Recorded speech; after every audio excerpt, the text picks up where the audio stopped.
BSc part second year के सभी विद्यार्थियों का आज की फिजिकल केमिस्ट्री क्लास में स्वागत है। आज अपनी थर्ड यूनिट स्टार्ट कर रहे हैं। उसका टॉपिक है केमिकल इक्विलिब्रियम, रासायनिक साम्य। रासायनिक साम्य के बारे में अपन पिछली कक्षाओं में पढ़ चुके हैं। किसी भी रासायनिक अभिक्रिया में क्रियाकारक और उत्पाद दोनों के अभिक्रिया का वेग या दोनों की सांद्रताएं लगभग समान हो जाएगी तो वो क्या हो जाएगा, केमिकल इक्विलिब्रियम, उनमें साम्य स्थापित हो जाएगा। अर्थात जो मुक्त ऊर्जा परिवर्तन है वो थर्मोडायनामिक्स के अनुसार शून्य हो जाएगी। और मुक्त ऊर्जा परिवर्तन अगर शून्य है तो इसका मतलब वो अभिक्रिया साम्य में है। इसमें पहला टॉपिक है equilibrium constant and free energy. किसी भी रासायनिक अभिक्रिया में देखें तो उसके लिए जो मुक्त ऊर्जा परिवर्तन है वो डेल जी मुक्त ऊर्जा परिवर्तन बराबर उत्पाद की मुक्त ऊर्जा माइनस क्रियाकारक की मुक्त ऊर्जा। उत्पाद की मुक्त ऊर्जा, क्रियाकारक की मुक्त ऊर्जा।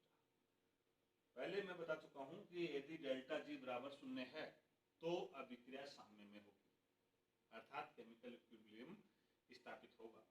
और यदि delta G is greater than zero या पॉजिटिव मान है मुक्त ऊर्जा परिवर्तन का, तो कुछ कार्य अभिक्रिया पर कुछ प्रेरक बल लगाकर या कार्य करके ही हम अभिक्रिया को संपन्न करवा सकते हैं। ताप को बढ़ाकर, दाब को बढ़ाकर या कैटालिस्ट की उपस्थिति में ही हम अभिक्रिया को संपन्न करवा सकते हैं। थर्ड देखें, यदि मुक्त ऊर्जा परिवर्तन का मान नेगेटिव या जीरो से कम हो तो अभिक्रिया स्पॉन्टेनियस होती है, स्वतः परिवर्तित होती है।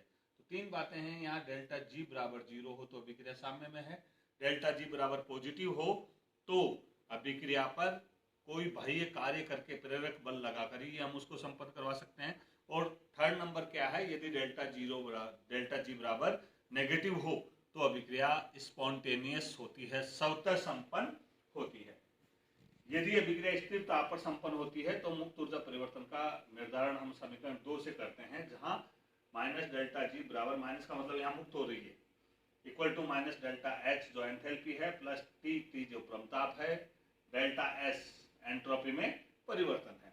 और यदि आयतन स्थिर हो तो हम जो अभिक्रिया उष्मा है उसका निर्धारण हम हेल्महोल्ट्ज़ फलन के रूप में करते हैं या हेल्महोल्ट्ज़ ऊर्जा के रूप में करते हैं, minus del A. Del A क्या है, हेल्महोल्ट्ज़ ऊर्जा में परिवर्तन बराबर माइनस डेल्टा यू मुक्त ऊर्जा या ऊर्जा अभिक्रिया उष्मा plus T delta S, T वही प्रमताप और डेल्टा एस बराबर क्या है, एंट्रोपी परिवर्तन। तो अगर स्थिर आयतन पर है तो हम प्रेरक बल को समीकरण 3 से ज्ञात करते हैं, और यदि स्थिर ताप है तो समीकरण 2 से ज्ञात करते हैं। एक सामान्य अभिक्रिया है जिसमें ए और बी क्रियाकारक है जिनके मोल क्या है, N1 और N2, और उत्पाद बन रहे हैं C और D जिनके क्रम से मोल क्या है, M1 और M2।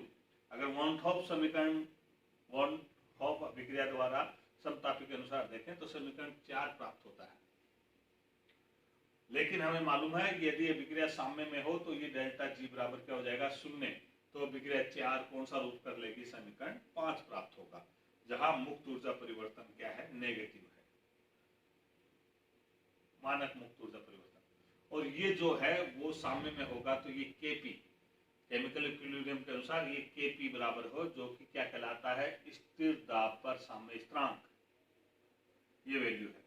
और अगर आदर्श गैस है तो हमें मालूम है केपी बराबर केसी आरटी डेल्टा एन।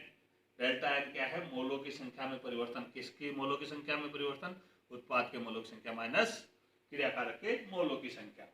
तो समीकरण 6 और 7 से देखें तो केपी का मान ये रखा तो हमें समीकरण 8 प्राप्त हो रहा है।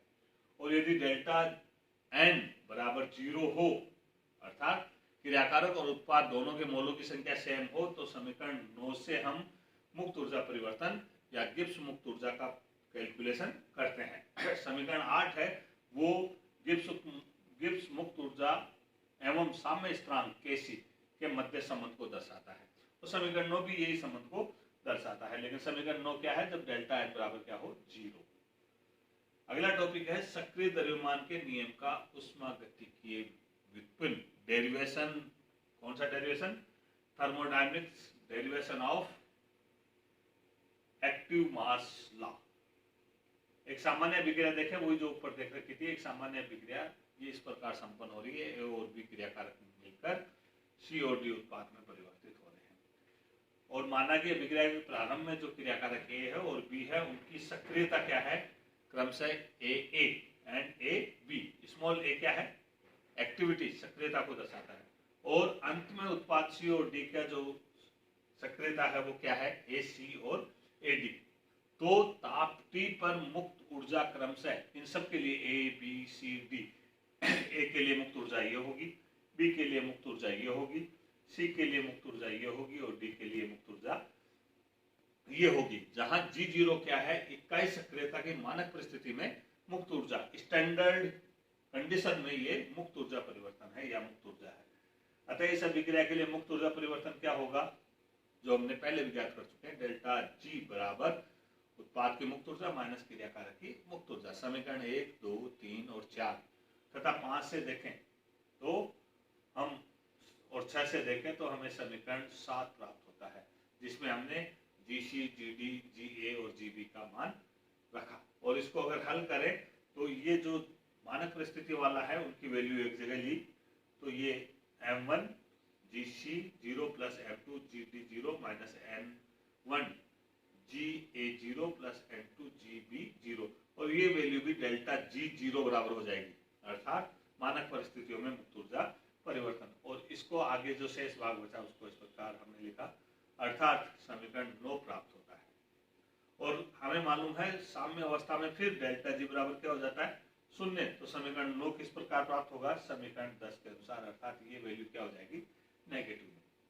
और यदि किसी दिए गए ताप पर मानक मुक्त ऊर्जा डेल्टा G0 एक स्थिरांक है, ये स्थिरांक है, तो इसका मतलब ये वैल्यू भी क्या होगी, स्थिर होगी। क्यों, क्योंकि R गैस स्थिरांक है, T क्या है, परमताप है जिसकी वैल्यू भी निश्चित है।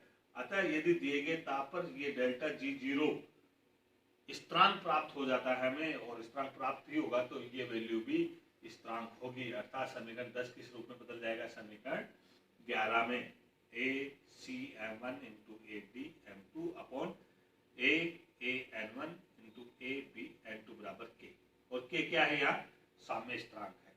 और यदि ये जो अभिक्रिया है उसमें क्रियाकारक और उत्पाद दोनों ही आदर्श गैस हों, तो सक्रियता ही, जो सक्रियता है वो उसकी क्या होगी, सांद्रता उत्पादों, यानी ये A है वो किस में बदल जाएगी, C में, कंसंट्रेशन में, अर्थात समीकरण 11 क्या हो जाएगा, समीकरण 12 हो जाएगा CC, अर्थात A किस में कन्वर्ट हो गया, कंसंट्रेट में, किस में, आदर्श गैस हो, उत्पाद और क्रियाकारक दोनों ही, तो सक्रियता ही उसकी सांद्रता होती है। तो समीकरण 11 हमें समीकरण 12 के रूप में प्राप्त होगा। और समीकरण 12 ही क्या है, सक्रिय द्रव्यमान का नियम है, किसके अनुसार, साम्य